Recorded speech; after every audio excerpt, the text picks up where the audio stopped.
Hello, and how are you? My next video I want to call is White Doctor Banned from Practicing After Being Accused of Racism by a Muslim. Now, considering the NHS is in a very bad state, we hardly have any nurses who want to practice in the NHS, and I'm not surprised because the government would rather spend money on Muslim refugees and setting up homes for Muslim refugees while staff morale is low in the NHS. Everything that goes wrong, obviously the NHS gets the blame, never the government. They always pass the buck to someone else. So it is quite interesting that the establishment could afford to get rid of a doctor to stop him from practicing because of an alleged racial harassment or racial abuse, sorry, want a better word, racial abuse that had taken place.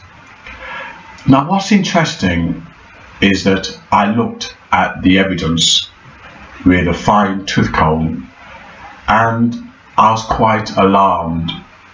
There was no trace of factual evidence that this doctor was racist towards the Muslim in any way whatsoever, whether by deed, whether implied or in expression. There was no conduct, nothing. It was only a matter of cultural differences, which wasn't even a big issue, just a cultural differences. Maybe asking to see her face, to remove the hijab, you know, to examine her, small things like that. And he was accused of racism. Now what's interesting is that Muslim women are culturally and religiously engineered to live their lives differently to the rest of us Western people, and therefore there's a cultural problem here. If an ambulance, two males, you know, on a 999 call, an emergency call, and they end up in a Muslim house with a Muslim woman in a veil, the religion tells you, the Islamic religion, watch her die, ignore her, because you are a man, you're not allowed to remove her veil.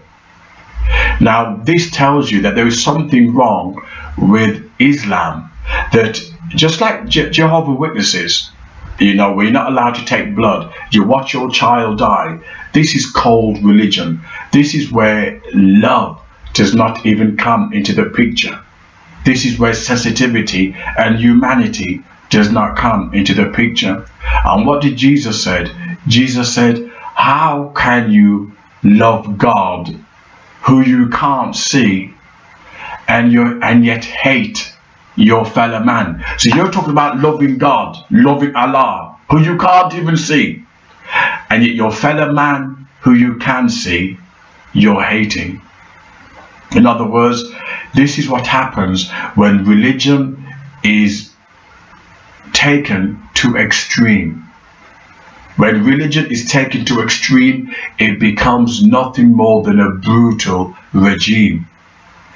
And as a result, this Muslim differences, cultural differences, is incompatible with Western values, whether in the medical profession, whether in the political profession. It is incompatible. And I am quite astonished and I'm quite shocked that more doctors and more nurses are not accused of racism by Muslims on an everyday occurrence. Now, this good doctor can no longer practice on the flimsiest of evidence. I don't even like using that term, evidence. You know, I wish I could recall where I got the story from. I read it yesterday, and I put it in my phone, you know, the story, but I've lost my phone for some reason, right? But I don't like to call it evidence, because evidence denotes the term that there are facts, but there were no facts, there were nothing. But to sack this guy, to sack this doctor, this white doctor, it tells you the power of the LGBT and the power of Muslims. These are the two forces that you cannot, under any circumstances, offend, or you lose your job. Islamic religion, you can't touch, you can't offend, and LGBT.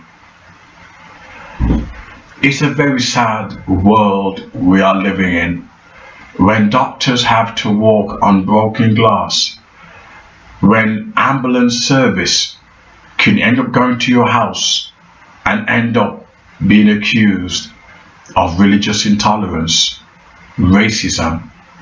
It's a very sad affair.